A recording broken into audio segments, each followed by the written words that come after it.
back to the Stay Humble podcast. This is episode 6. Thank you guys for coming back. We're happy to see you here again, and yeah, we're excited to see where this podcast goes. We're working on it for, like you said, 6 episodes, and we're pretty happy with the progress we've made. And yeah, we're excited. So, yeah, it's been a long journey. A little bit, a little bit issues with the studio. Trying to work on that. But I think it's going. I think it's interesting.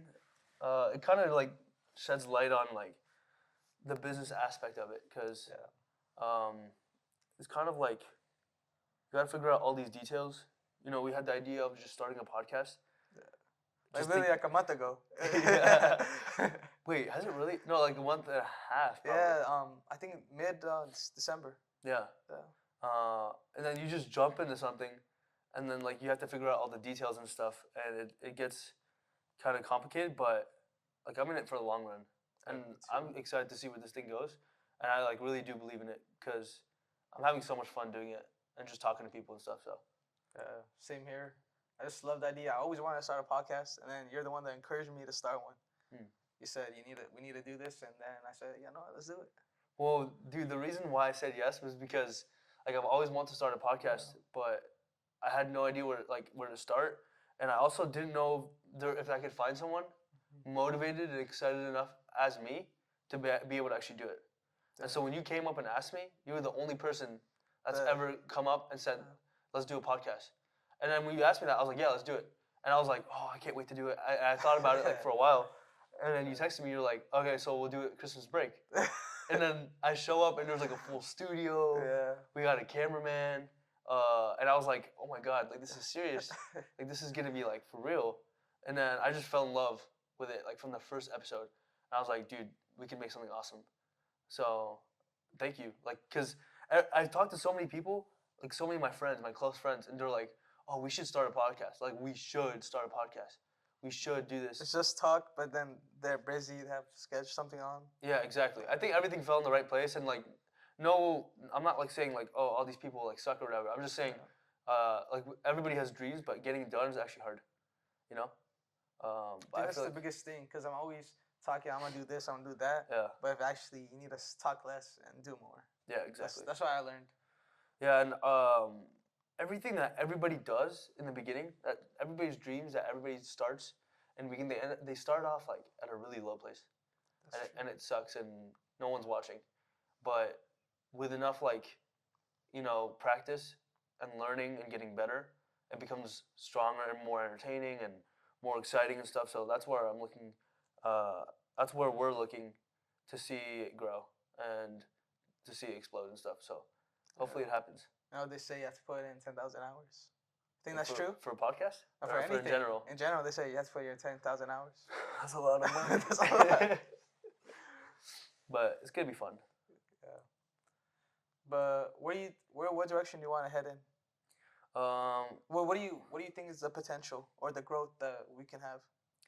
I think it's limitless, dude. Like I think it's so weird. I'm about to go off on something completely different, but when I watch like the podcast now, like Joe Rogan or like Theo Vaughn or like Andrew Schultz, like they're all so weird and unique and so different from almost everybody else, right? And then like I notice like myself or like even you sometimes, like we're unique and different in a weird way too, so that I think that there's people out there that find that entertaining or find it interesting or find our takes like, or maybe our jokes are weird and they don't make sense, but like to people around you in your direct circle. But then when you expand that to the whole world and everyone can see it, you start capturing the people that think you're maybe a little bit funny or like a little bit quirky or a little bit like interesting in this way, and then they start watching more and they start falling in love with you. So that's what I'm trying to do. And I think, so I guess to answer your question, like I see it to where like we're getting an audience that's like in it for us. They just falls in love with who we are, and they just want to watch us. Yeah. And it's gonna take like a lot of work, and anything can happen. Like nothing is off the table. Like we might have to rebrand. We might have to go to a different location. We might have, like we are now. We might have to like do something completely different from a podcast. Who knows? But yeah, regardless, I'm enjoying it. I'm having fun, and I think that's the most important thing. I think when I was watching back the episode, I feel like I'm kind of awkward when I talk. So I need to work on that for sure. Yeah, but that's part of it though. Is like that's also another reason why I think it's good for us, because we're learning how to speak better. Like we're learning how to form our thoughts better and to express them in a way that makes more sense towards a large audience, and that's like really cool because not only are you starting like a new project, but you're also improving your social skills and your speech skills and like your pronunciation stuff.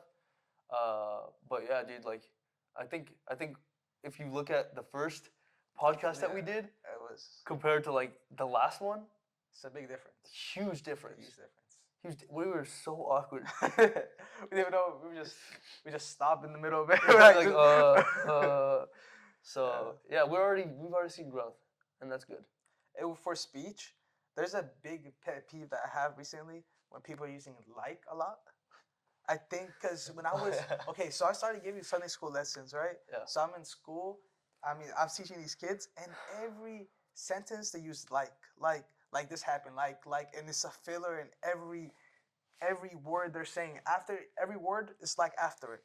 So for me, it just became annoying. You think people just use it as a filler, or just the way we talk? We don't know what to say. We just say like. Yeah, I think it's exactly that. I think people just they use it as a filler because they I don't know, dude. Like coming up with sentences is weird. Because I feel like if you remove the word like, you can communicate the same thing. I mean, I guess you can replace it with a pause. With a pause. I heard, okay, there's one psychologist, he said it's better to pause. You sound more educated than if you say like or You think that's true?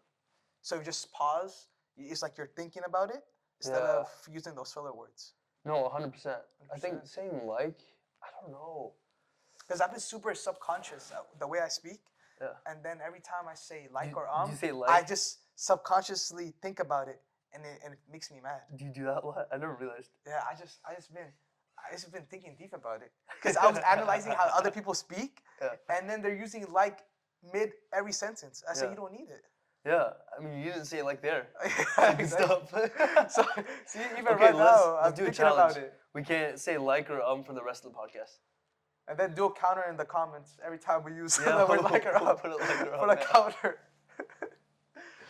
But yeah, dude. I mean, yeah, we get to learn so much about ourselves and like how we talk and just how we just express ourselves, and that's super powerful. Like speech can be super powerful because if you're a good speaker, you convince everyone anything that you want to convince. Especially politicians. I think speech is a big part, the way they communicate things. And if they're not communicating in a certain way, people are not going to listen, no matter what you have to say. Yeah, 100%. Like even like it's definitely a skill. Yeah, it doesn't even have to be like complicated. Like you don't have to have like a super posh way of speaking or like a super extravagant way of speaking, or it could be like just dumbing it down. Like Trump does that, where like he'll just say things super upfront, super blunt, but it's like a very powerful way of speaking, to where like you capture people's attention. Where they use big words, they use words that are like really attention grabbing, and then you're like, oh my god, like is this thing really happening? You know, when it might not be as big as it actually is. Yeah, when I watch people now, I think I'm more focused on the way they talk for some reason. I think I just been subconsciously thinking about it. When I watched there we go again. When I watched Elon Musk talk, I just felt he had so much ADHD when he talked. And I think it was just weird the way he talked. And for him, he's a billionaire. He's such an educated man. He has Tesla, he has SpaceX. Asperger's. Yeah. And then he was talking. What was he saying? He says, "Oh, we're going to Mars," and then he jumps mid-sentence, and then he goes somewhere else. I just felt like I'm watching insane ADHD right in front of me. No, he's actually kind of a weirdo. Yeah. He's so weird.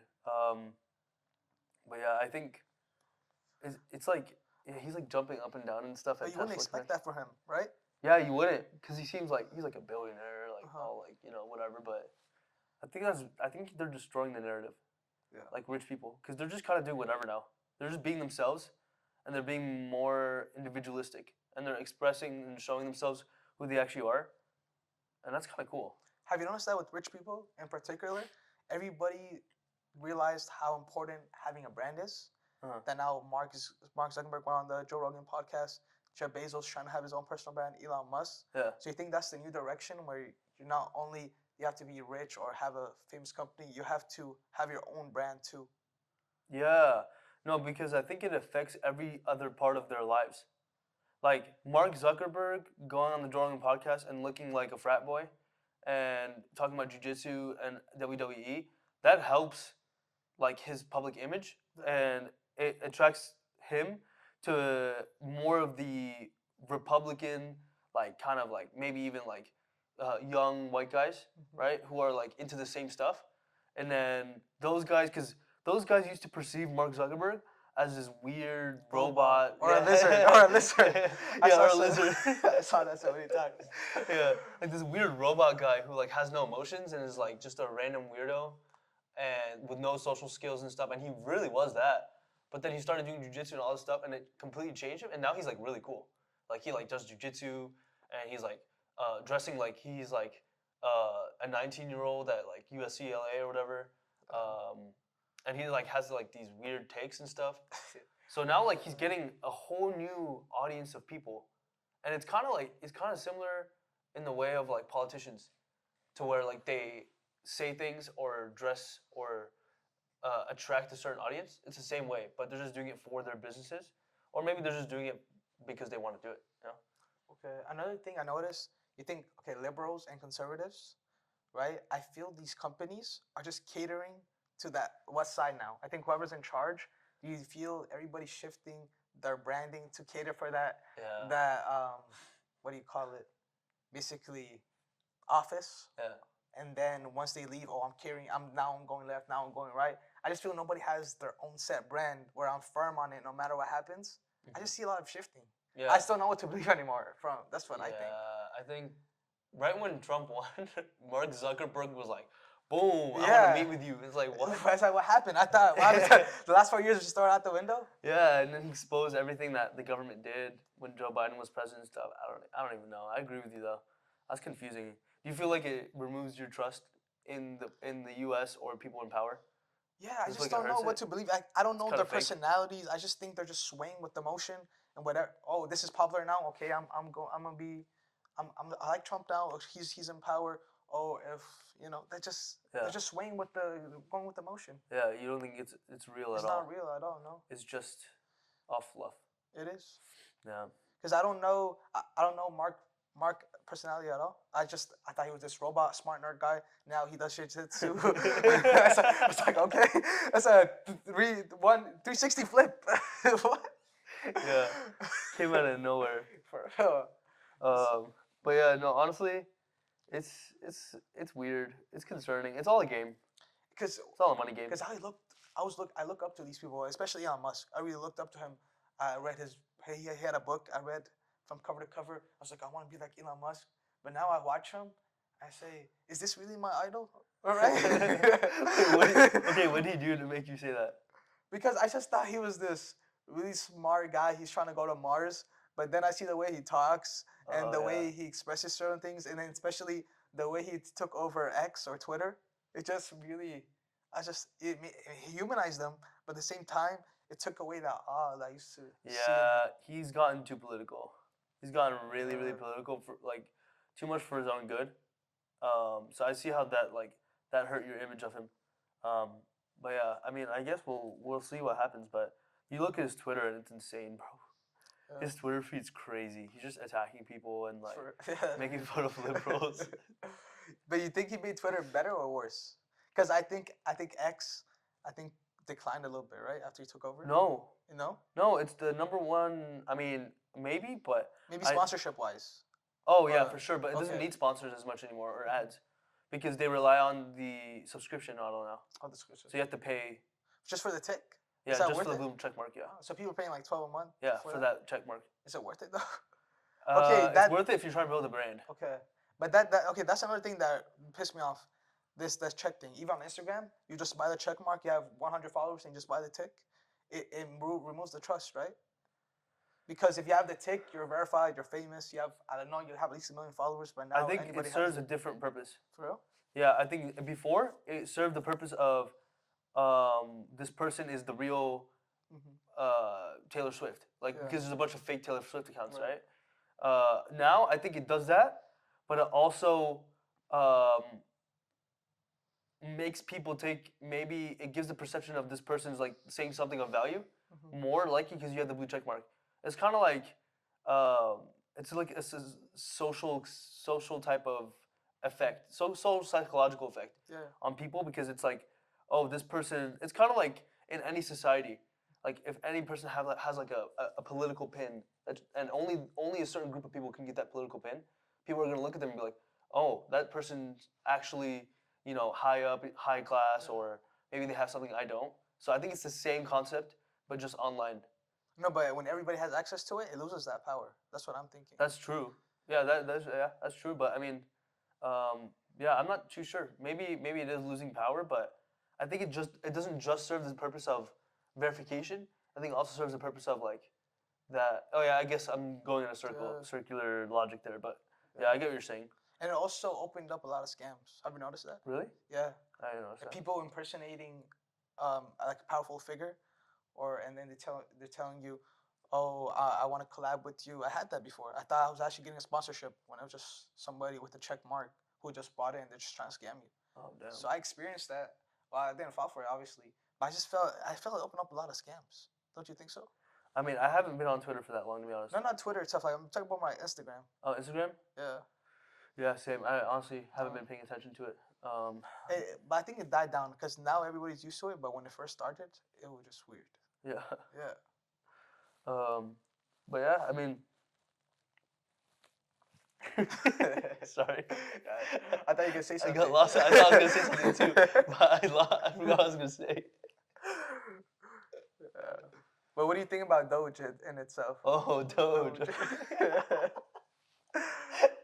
We had a list of topics set out, and I forgot all of them. Dude, I don't know, man. I think for the most part, I think it's a great idea.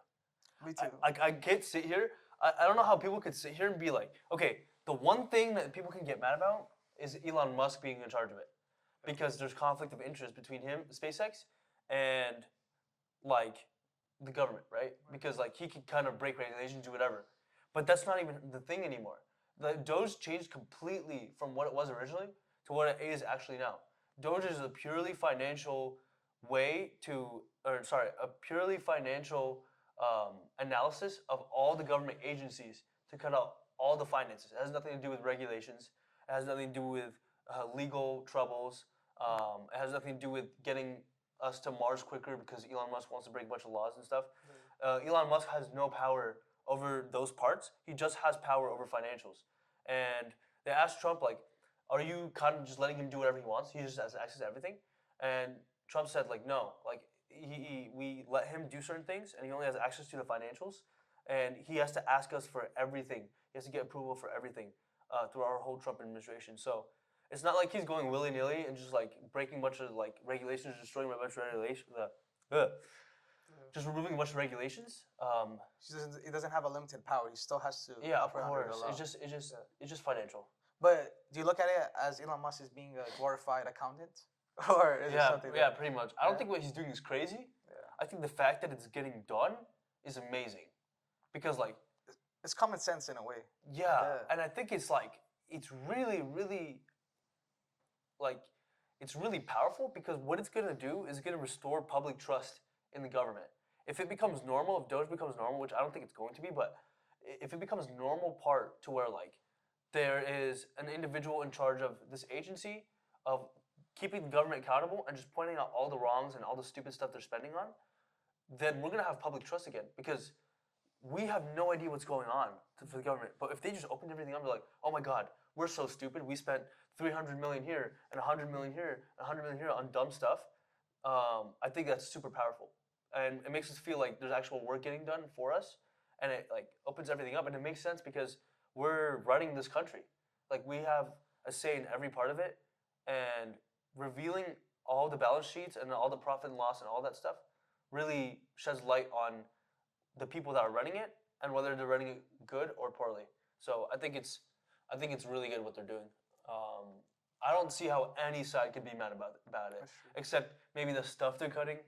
like DEI, maybe you could be angry, pissed off about that, but just looking at financials and cutting out all the BS is good. Yeah, I saw because the only thing that I saw like students that were talking to me about in school a lot is the financial aid thing, like I was mentioning earlier, and that really got me thinking. No, that's stupid. Yeah, I was like, that's There's kinda no way they stupid. could. I don't think they should do that. Like, I don't think they should just cut it out. If they want to reform it, they should like be able to do that. But It's just cutting because it out this is one good. guy named Charlie Kirk. Have you heard about him? Oh yeah. Yeah, he's the one that goes to campuses and trashes all the college students. I he's a really fan of defunding education. Hmm. So I don't know. I mean, as a student, I mean, I'm for it as long as I graduate and get my degree. before they cut it. Yeah. No, I don't think. There's no way. There's no way they're just gonna cut funding and then everyone has to pay like 30 million out of their pocket. 30 million. It's not 30 million, but Yeah. yeah, pay a bunch of money out of pocket. But yeah, let's get off politics, bro. Yeah. Let's start talking about your personal life. My What's your personal social life? security number? The feds are watching. But how's it going? My personal life. I don't think I have a personal life like these last 2 weeks. What, you just study? Yeah, they kicking my butt out there. Yeah. Yeah, I don't think. I just went to the gym. Yeah, I think yesterday, Mhm. and I was just I was like, oh my God, thank you God, I'm in the gym, and I was so happy. I haven't been this happy in the last 2 weeks. Just literally lifting weights, Man. and it just drains you. I don't know how people do school. Yeah. I don't know. I think it gets easier. This is your first year, right? Yeah, first year. I think after that, Really? yeah, it gets easier. I think when you go to upper divs, it's just more classes. It's more classes and they're harder classes, but you start getting a grip on like school and start figuring out like you start getting a better schedule. You start learning like how to game the system a little bit. Like you start knowing like like they give you assignments and then information you have to learn. You start realizing the information that's actually useful that you actually have to study versus the information that's just a bunch of nonsense or not necessarily nonsense, but extra information you don't really need to know. And you start studying more efficiently, and then you create more time for yourself. But do you think that applies to engineering majors?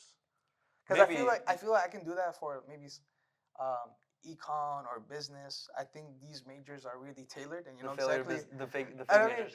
yeah, not really fake, but No, I'm messing around.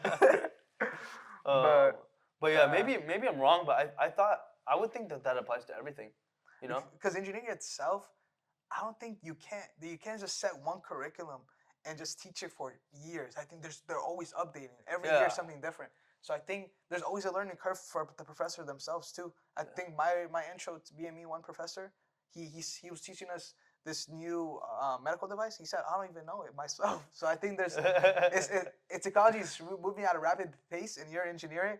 You're not just having this one set curriculum in like econ or psychology. Like this is what we found, this is what we learned, and here's the information. I think it's always evolving.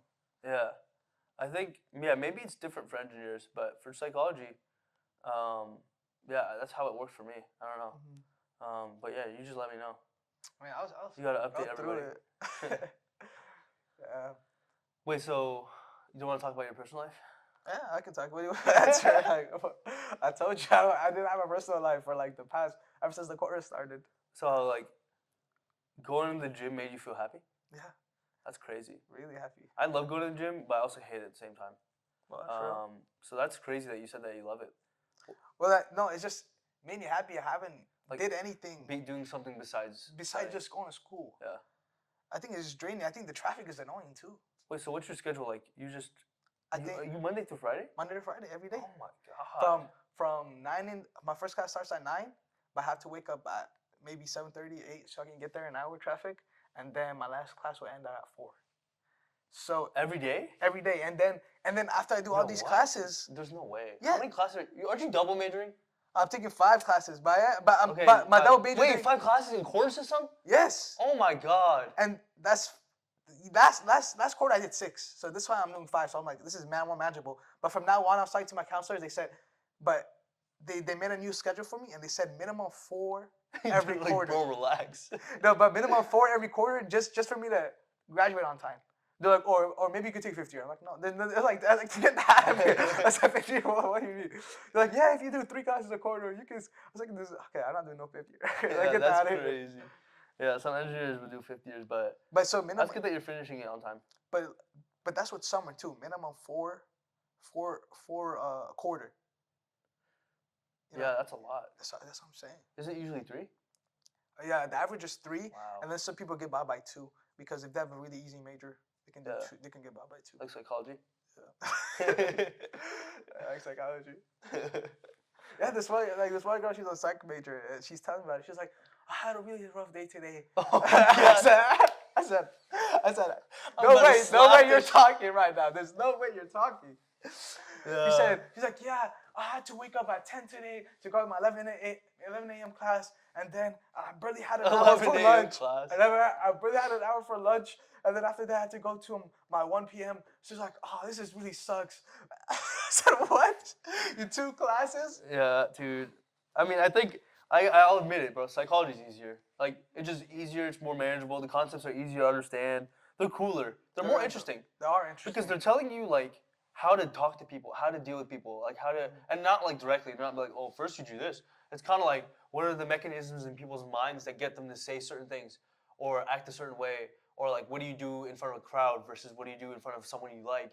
You know, it's like telling you like the interactions between people in life, and it's fun. Like, that's cool. You know, it's interesting. So it's easier to go through the classes. It's more applicable to your life, so you find it interesting. Especially like classes like personality. You learn a lot too. Yeah. That was when in high school I took that AP Psych class. That changed my whole world. Yeah, it does. It opened my eyes to things I didn't even think about. Yeah, because I feel like when you don't have like a background in psychology, or like you don't know anything about psychology, it's kind of like you just interact with people, but you don't know why people do certain things. But when you like start realizing that there's a reason behind every person's behavior, and like it's associated with something that might be like trauma or like something that happened in their childhood, you start realizing like you can kind of like loosen up on people a little bit more and like be more forgiving and like understand that people have gone through some stuff. And then once you realize that, you start caring less about people's maybe aggression towards you or frustration towards you, and you start focusing more on like who they are as a person and like focusing on like where they come from and their perspective. And I think that's something that's changed my life forever. Like that's something that psychology gave me, and I love it, dude. It's the best. Yeah. Yeah, like when you said you're frustrated about school, like I didn't really care at all. Like if I didn't study psychology, I'd be like whatever. For real, Not that's messing around. I wish I could do that. But because I started psychology, I'm like, oh, I feel bad. But yeah, but I think engineering in general, it's not. I don't see anything fun in it. Okay, when I'm building a rover, when I built that rover, it was fun. But then they make you do a bunch of calculus and deriving all these formulas. And then I found the equation. I found how much runtime the battery lasts. Okay, that's important. But then I did all this extra torque and stuff. So I found the numbers for it. But then I built my rover, and it worked fine. And I was just like, what's the point of all this calculation? You didn't enjoy? Oh, okay, yeah. Yeah, because it does make sense. You need to know like Exactly. the speed, the torque. Yeah, that definitely makes sense. But when you're just putting, I thought it was like putting a toy together and putting all these parts together. It's like building a PC, right? You just put it all together, and then you see the remote control go, and you just drive in it. Just seeing the final part is fun, but just getting to that, it's annoying. Yeah, no, I think I think everything can be done with a computer. Yeah. Like you don't even really need to know, but like kind of like you already hit the nail on the head, is like just knowing the reason behind all of it and how it works. I think that's super powerful. Yeah. But yeah, what else do you want to talk about? I don't know. Well, what's going on in your life lately? My life? Any updates? Wow, I never thought you'd ask. Well, I broke my leg. It's been really painful. Did it get better? Yeah, I got better in a week. Okay. So now it's like doing perfectly fine. No, I'm just kidding. Obviously. Anything exciting or just work? Dude, same thing as usual. Honestly, like everything's just so busy, and I'm just trying to make it. You know. Just make it to the weekend. Yeah, no, I'm saying like I'm trying to make it. I'm trying to be successful, and that takes a lot of work. and grinding all the time. But then, like, dude, you know what? When I'm not working, I'm bored. It's crazy. Like, when I'm not doing something, like, productive or, like, bettering my life in some type of way, it's so boring to me. Like, I just started getting back into video games, and, like, What are you playing? I'm playing Witcher 3. Oh, okay. Have you played Witcher 3? Nah, What do you play? I bet you play a COD. I play COD, Madden, Fortnite, FIFA. Madden, yeah. CS:GO, Valorant, shooter Yeah. games. Oh, CS:GO is fun. GTA. Yeah, dude, GTA is so fun. That was the best thing coming right after high school. Throw my backpack, and then just, hey boys, we're hopping on. I wish I could go back to that. Yeah, dude, those were good days, dude. In middle school and high school, my whole life was video games, dude. It was bad. I'm pretty sure, like, this is completely a conspiracy theory, but I'm pretty sure, like, that's why I have ADHD probably. Because, like, I literally come home every day, drop my backpack, and then I'd hop on COD Black Ops 1 Zombies, just play till 12. And then my mom would come in, she's like, dude, you gotta go to sleep. Did you do your homework? I'm like, no. And then she's like, okay, like, I'm literally gonna kill you. And then I wake up and I do the same thing. I don't know, dude. But there's so much, like, lore behind video games. Oh. You know, like, growing up and playing COD, and then going to school and talking to your friends about it, and then, like, looking back and seeing, like, that time is kind of like it's bittersweet. It's kind of like, looking back at it, it's like, man, that was really fun, but I did waste a lot of time, you know? But I think video games are generally good. I think it improves your critical thinking skills. Yeah. And your coordination. Yeah. I just feel I haven't played video games in a couple of years now. Mm-hmm. Like haven't put an hour in a video game, and I think my critical skill thinking is going down a little bit. You think so? I think so. I don't think school's helping it because you can't teach critical thinking. You can make me do all this derivatives, all this limits and everything, but you're not gonna help me think in real time or react to, like in a video game where I have to make a quick decision. Do maybe like Fortnite, do I build a wall or do I camp or like you know you're actually thinking in real time how to apply, how to outsmart your opponent, how to take this enemy down, how to win the game. But I think you lose all that when you're just being in a robot in some way. You're just taking information. You're just taking information in and just doing what you're told, but you're really not thinking. Yeah. Yeah. Do you ever feel like you're just a pawn in a game or like with school? I feel like an NPC. Yeah. That's what I think that's the term right now. Yeah. Do you feel like you try to do things to differentiate yourself? Yeah. Like, I mean, obviously you're doing like a podcast, which is pretty unique. Like, I mean, not many people do that, right? So that's pretty good. But like, what else do you do? Like, how do you feel like you're different from like the average person in your class?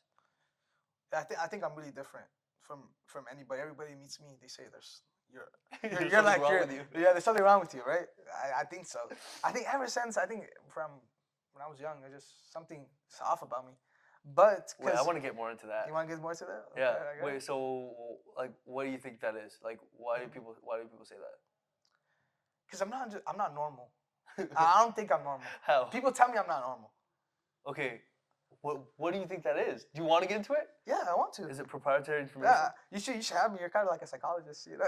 No, I'm not in any way. No? I'm not that type of psychologist. I do people and businesses. Bro. Yeah. That's what I do. But you can tell me. Like, yeah, I took 2 therapy classes. Okay. I'm kind of a big deal. Give you a little bit of therapy, right? You can kind of assess, you know. But that's crazy. So you feel like you're different from the average person? Like you don't relate to people as much? You don't connect to them? Yeah. Okay, so like, what in what ways? Like when you speak to them, do they not have the same interests as you? What makes you feel like you're different? I think when people they just want to hang out all the time and like have fun, you know, let's grab a bite. And for me, I really think if like say like we're friends or anything, I'm really thinking, oh, not just hang out. I'm thinking, what can we do together that's productive for both of us? Like I was thinking, what can you bring to the table? What can I bring to the table? You're smart in this aspect. I'm smart here. How do we combine that and make something bigger? That's just the way I think. Well, why do you want to? What? Because I'm always driven. I always want to do something. I just don't like sitting down and just. I hate the the concept of being average, like just being one in a million, or just being like everyone else, going to like 9 to 5. I guess nobody really does 9 to 5s. It's not like you used to before. But I just don't want to be like that. I just don't want to have a normal life. I think it's something exciting about having every day being different than the other. Yeah. Okay, so so you don't see it fun to go out with your friends and like get food? Like it's not like enjoyable to you? Yeah, because I just feel okay. One thing I also realized when I hang out a lot of people, like last quarter especially, when we went out all the time, we stayed town center and we were just talking. But I was out, and then I said, let me just start analyzing what we're talking about, right?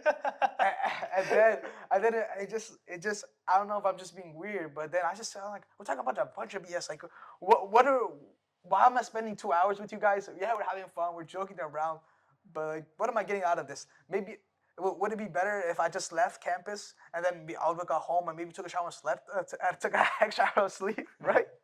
I'm just thinking about that. People say, "Oh, you're not being fun. You're not social." But I was like, yeah, I'd rather be antisocial than just to be SE this whole time. Yeah. I get that. So like what drives you to want to be different from the average person? Like why do you feel like you need to differentiate yourself, or like what makes you work so hard so that you're different from the average person? Um, I just don't. I'm just afraid that you wake up and you have the same house as everyone else around you. You have the same exact cars. Why? Everyone. It just Why? something will piss me off. Why don't you want to be like everybody else? It just okay. This okay. That was And I want to clarify something. I'm exactly on the same page. yeah. I'm like I know exactly what you're talking about. But I want to know like why you don't want to be like everybody else. Okay, so the one thing that triggered me this exactly when I was buying a car, right? I would from bro, I'm telling you, from middle school, my dream car. If you come to ask me, what's your dream car? I say Tesla. Who's your favorite entrepreneur? Elon Musk. Tesla, Tesla, Tesla. And then I'll tell you every spec about Tesla. It can go 0-60 in 2.9 seconds. Oh, this is so cool. Look at this technology. And I was like, I love Teslas. And there wasn't in 2018 when I got into it, I didn't see much on the road. There's like one or two cars. And then once I see Tesla, like, ah, it's a Tesla. Hey, but then when it came to 2024 and I wanted to buy a car, everybody in my like high school, the first car Tesla. And this guy was driving Tesla. The whole church has a Tesla. So I was like, I don't want a car that everybody else drives. So when I went, Why? so why don't you want to call that everybody else drives? it just makes me. I don't because when I'm working, I'm working because I pay my own car off. My parents said if you're getting a car, you have to pay it off. So I said yeah, no problem. So if I work and I'm working hard in my job, and then I get the same paycheck, and then you're getting the same car as me, it's like I don't want to work no more. I don't want to work no more. Like why? Why? See, that's why people buy Lamborghini. That's why people buy. That's why there's luxury cars. It's not. It's not really about. Is the car worth $250,000? It's that. It's like you can't afford that car. Only I can. Okay. See. Okay. So what's your dream car now? Yeah, probably something like nobody can afford, like a Bugatti, a Lambo, something outrageous. Okay. No, that's cool. Yeah, I mean, I guess that makes sense. So you want to be different from everybody else because you want things that nobody else has. Yeah, I think that's a big factor. Man, I still want to ask you why though. Why? It's just something driven me. I try to explain it to myself like why. My mom asked me, she's like, why? Why you have to be different from everyone around you? Why can't you just hang out? Why you can't just go play with this guy or whatever? I'm saying why not? Yeah. But what do you think? What do you think? So yeah, I'll tell you why I feel the same way.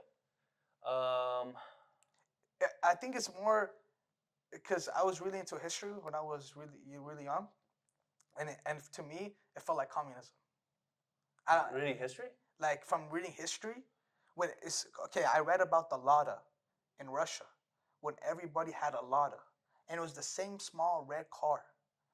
And then to this day, when I saw like a bunch of like red Teslas next to each other, or I see a bunch of Teslas next to each other, I go back to that Lada when I read about in the communist whatever in the Russia, and it gives me flashbacks. So when I see that, I said that's the new Lada. Yeah. So you just don't like the idea of everything being cookie cutter. Yeah. Like you love individualism, you love like expression of self and stuff. I want everybody to be unique. You have to have your own unique Yeah, way of no, doing I things. agree with you. So yeah, I'm exactly similar to you, but in the complete opposite direction. Okay. So instead of antisocial and like I'm an introvert, I'm like an extrovert, and I'm so much an extrovert to the point where people don't like understand. Like I might say like something or act in a way that's like people don't get it and they don't like it because it's like so different from everybody else. But I don't want to pretend like I'm that different. I don't think I'm super different. I just think that like I don't care as much. So I'll say things or I'll go out in public and I'll embarrass myself. Or like I'll be with friends and I'll like yell in the middle of a store. Yeah. And then they'll just be like, "What's wrong with you?" And I don't know. I just thought it was funny. Yeah. Like you're the laugh of the party. That's what I feel about no. you. So yeah. So that's why like Like remember Steven's wedding? But it was so boring that was so in the dance floor, and then you made the whole thing like lit. You Yeah, made no, like, it was- everybody move. It was so fun. But yeah, I mean, I like thrive in social environments. Yeah. Like I have so much fun in them.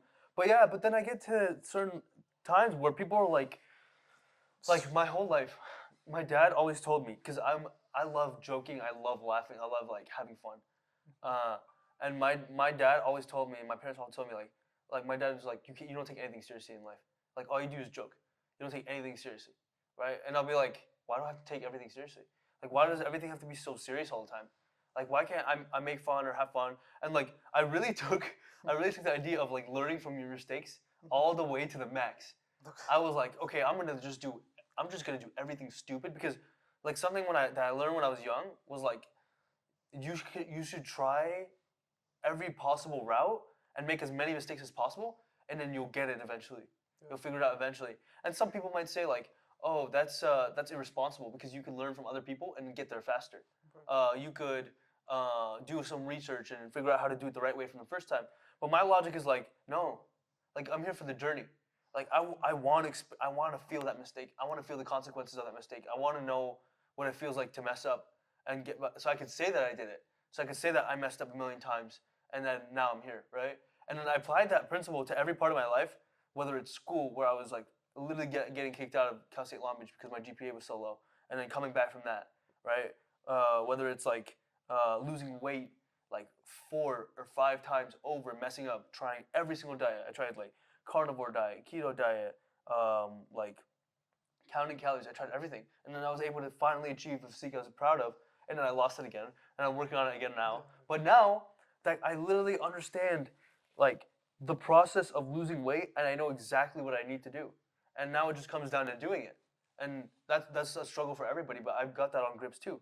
So it's kind of like there's people that spend their whole life wanting to lose weight or like wanting to leave their job or but the reason why or what I've gotten out of jumping into every mistake is that I'm not afraid of taking risks anymore. Like I had a really comfortable job at the city of Los Angeles where if I stayed there long enough, I would have gotten paid 6 figures. I would have gotten a pension. I would have had like a very stable job, and I would have been set for life. But I was at work and I was like, dude, and this is like so boring. Like I can't do this anymore.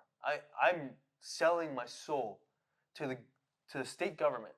And what are they doing with it? Are they using it to the max and like I'm making a big difference and like all this stuff? And maybe I'm making a decent difference, right? I'm hiring all these people for these different departments. I'm improving the city of Los Angeles.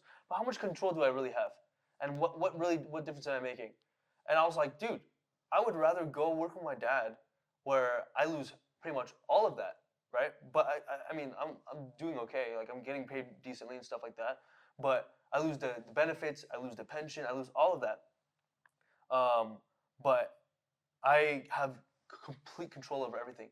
And I get to experiment and I get to try new things and I get to grow the business by myself and I get to manage people and do all these new things, and it's scary and it's risky. Um, and things go wrong all the time, but I'm learning so much and having so much fun doing it. And it's like the most rewarding and exciting experience for me. And if I succeed, then I get to look back at that time where I left the city and I was stupid in front of everybody's eyes, and I could be like, everybody was wrong, and I made the right decision. You know. But at the end of the day, you're the only person that knows yourself and knows what's good for you. So that's how I kind of relate to you. Sorry, that was a long answer. But I'm like I can relate to you the same way. I like to do things myself. Yeah. Yeah. I never listen to anybody. I just can't. Like you can show me all you want how to do something. Unless I do it myself, I'm not learning, or Yeah. I'm not gonna learn the lesson. Yeah, I think there's a balance. But yeah, man, sometimes life is hard. Things come out of left field, and it's you don't know how to deal with it. But everything makes you stronger. Everything builds you up. It makes you a better man, and it allows you to deal with it. And there's people that are just cowards, right? And like that. Back to what you said, like you don't want to be like everybody else. Yeah. Like I see people around me, and I'm not judging them. I'm not hating on them. I'm super proud of the people around me and what they're doing, right? But there's people that just like do what people around them just tell them to do, and they just go about life, and they go to school for 4 years, and then they go postgraduate, and then they go and then they work the same job for their entire life. They have the same car their entire life. They have a house in a really normal area, and they do fine. And then they have a family, and then they just die. See, And yeah. that's really cool.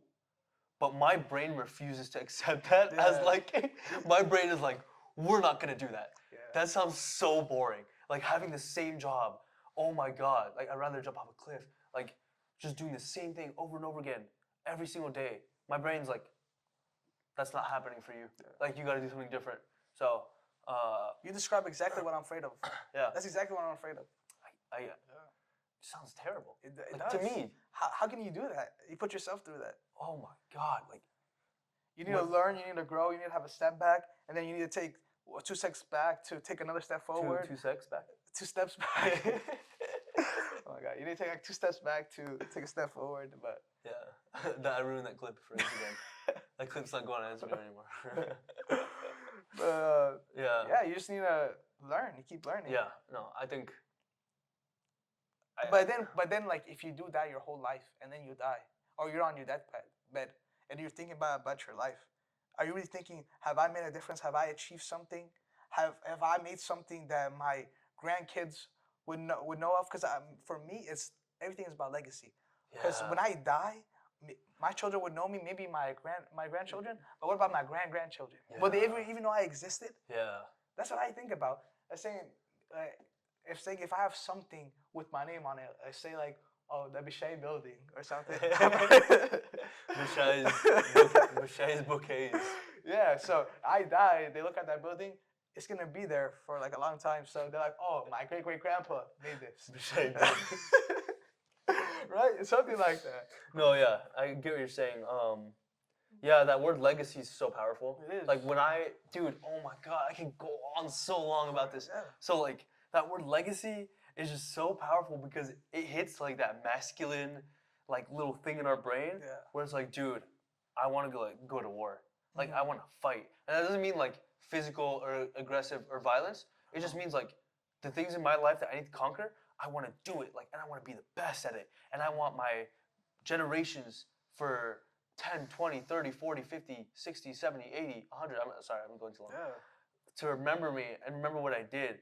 I don't know why we're like this, but we're just like it. I want to be the best at everything, and I want like people to remember me forever. I don't know. Yeah. So that makes sense. Yeah, you want to be a legend because legends never die. Yeah. Right? So that's my whole concept. Okay, Juice WRLD. But yeah, I think that's a really a big thing that I think about every day, and not only your legacy, but what you're actually achieving in your life. Because for me, I'm like, what am I actually achieving, right? Do you ever feel that?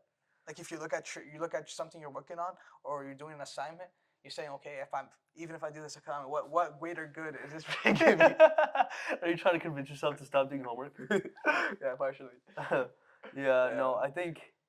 Yeah, stop giving me homework, professor. Yeah, I look at my work with my dad, and like I see it like, okay.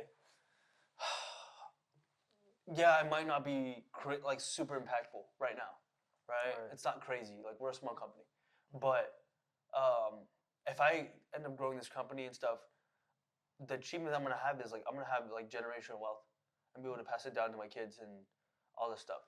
So that's like what keeps me motivated and keeps me to keep going with that business and stuff. But yeah. Yeah, same thing here. I need to stay motivated on top of things because sometimes I just feel drained. Mhm. But Yeah, this- that's tough, man. Do you ever take breaks and stuff? Do you ever do anything fun? I don't know. What's fun for you? Like what do you? See, that's another thing. I don't know what's fun. Oh my god, I know exactly what you're talking about. Yeah, right. I know exactly what you're talking about. I've been struggling for this. I think. Except the only difference between you is like I have a lot of fun when I'm with people. Yeah. I love hanging out with people. That's always gonna be fun for me. But for you gotta figure it out. I'm facing like an what's it called? Existential Crisis. Yeah, having like this crisis. So what do they call it? I don't know. It's not like a midlife, but quarter life. Yeah, some people call it that. Yeah. Quarter life crisis. Where I just don't know. Like I don't know what's reality. I don't know what's fun. What I enjoy doing. I think you're just thrown into the. I think education for me. The only reason I don't believe in it is because I feel you're forced to do something you don't even know you like or not, and then you're expected to just work with it. So why are you doing it? Because of the fear, like the safety net. Yeah, it's a safety net. That's why I'm doing it. Yeah, I did the same thing. Yeah. But thankfully, like what I went to applied to all the stuff that I'm doing now, so I'm happy. But so like, when do you feel joy? Like when you, besides work or accomplishing your goals, when do you feel joy? And then also, do you believe that we need to have fun? Yeah, we do, of course. Okay, so you can't just be like a robot and just doing work all day. You can't function. Yeah. Okay, but so when do you feel joy that's not work? Joy? Like you said that you went to the gym today and it felt good. Yeah. But is that a result of not having anything, like not doing anything else besides studying? Yeah. That's the result of it. So if you had like 3 months off and you went to the gym every day, it wouldn't be that fun for you, right? Okay.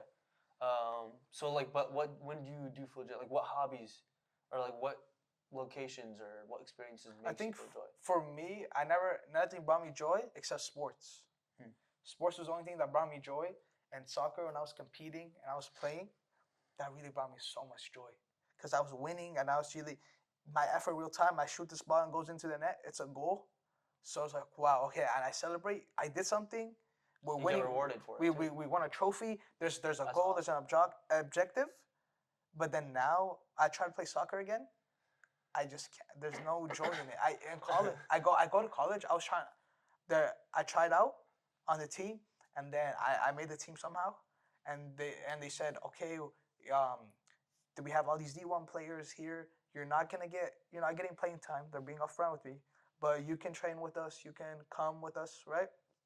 So I tried it for a while.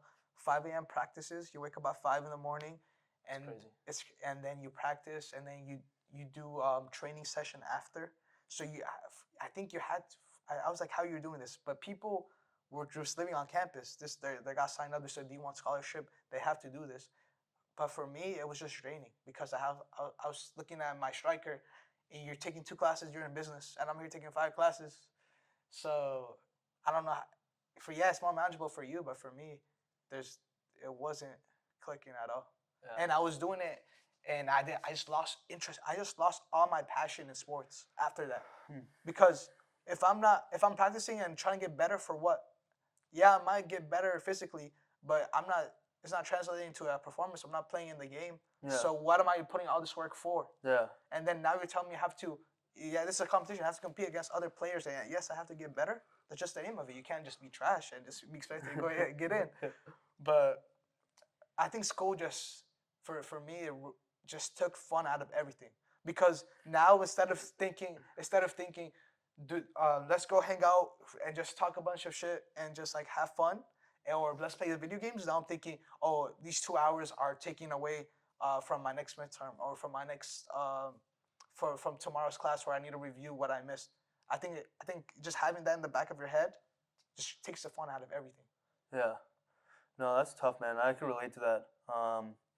But yeah, I guess the biggest thing that you could do is just find things to do that are fun, that you enjoy. And I think something that you mentioned is like playing a game or doing something that requires effort, and then you get rewarded for it right away. And then there's a goal that you're trying to reach within a certain span of time, maybe like a shorter one.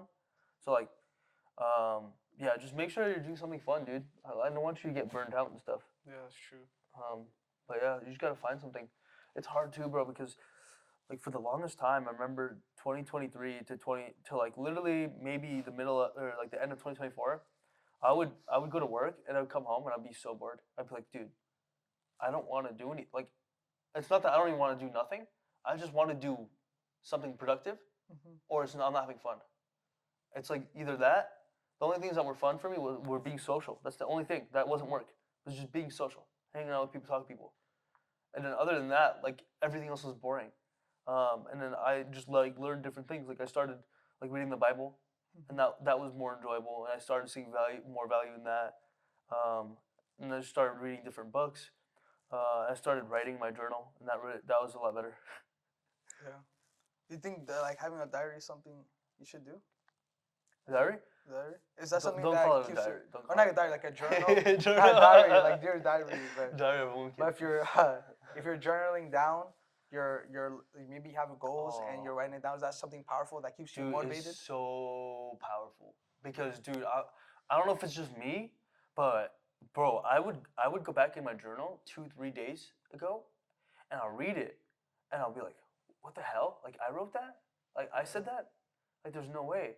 Like I really felt that way at that time. I felt completely different about this, or like I felt like this at one point. How do I feel now? Like has that problem improved?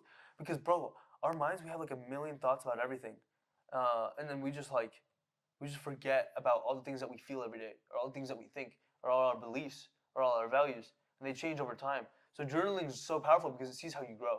Like this, I had the same journal since I was 15, right? And then I go back and I read the stuff when I started reading. I'm like, oh my god, I was such an idiot. And then even like stuff I wrote like a month ago, I'm like, what the heck? This is stupid. Or like this is like crazy. Like this has changed completely. So then you see like progress in yourself. I think it's really powerful. Yeah. Yeah, I think that's a really good aspect. But how do you like? I think this is a really good episode so far. Bro, I was gonna ask another question. Nah, I wasn't. I think we're running out of time. Yeah. All right. Well, thank you for coming to episode 6 of the Stay Home podcast. I think we had a great time this episode. There's a little bit less action, less people. It's just me and Abanoub. We felt like it was good to have like a little intermediary episode, just us two. But I think it went well. And thanks for watching. Hope to see you next episode. I'll catch you guys.